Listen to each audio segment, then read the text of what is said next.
কাৰ্বি আংলঙত এটা যি বিষম পৰিস্থিতিৰ আমি কামনা কৰিছোঁ তাৰ কাৰণে আমি দুখিত আৰু যোৱা ৩-৪ দিনৰ পৰা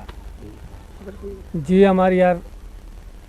কাৰ্বি আংলঙৰ ৱেষ্ট কাৰ্বি আংলঙৰ যি নাগৰিক আছে তেওঁলোকে যিকোনো কমিউনিটিৰ মানুহ তেওঁলোকে যি অশান্তি পাইছে যি কষ্ট পাইছে এইকেইদিনত পুলিচ প্ৰশাসনৰ পৰা লৈ পেলাই সবে কষ্ট পাইছে ইয়াত এইটো এটা মানে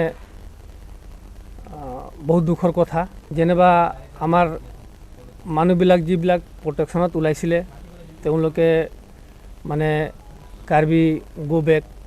এনেকা জাতি ধৰ্মক এটা লৈ পেলাই মানে তেওঁলোকে যি হেৰি কৰিছে Karbi go back Karbi Chinese তাৰ কাৰণে আমি দুখিত আৰু আমি তাক এনেকা কাৰ্যকলাপক আমি তীব্ৰ ভাষাৰে গৰিহণা দিছোঁ এইটো সুস্থ সমাজত কেতিয়াও মানে গ্ৰহণযোগ্য নহয় যি হ'ব নালাগিছিলে আমি পৰিকল্পনাও কৰা নাই ভাবা নাই এইটো ঘটনা হৈ গ'ল তাৰ কাৰণে দুখিত আৰু যিবিলাকে কাৰ্বি গো বেক কিবা গো বেক চাইনিজ বুলি কৈছে তাৰ কাৰণে আমি দুখিত আৰু এইটো হ'ব নালাগিছিলে তেওঁলোকৰ ওপৰত বিবিধ ব্যৱস্থা লোৱা হ'ব সুস্থ সমাজৰ কাৰণে এইটো সংকেতটো ভাল সংকেত নহয়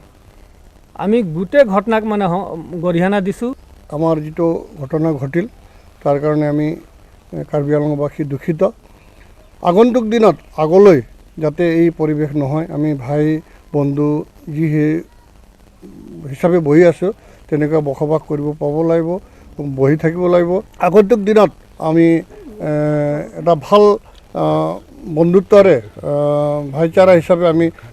থাকিব লাগিব আমি এইটো আহ্বান কৰোঁ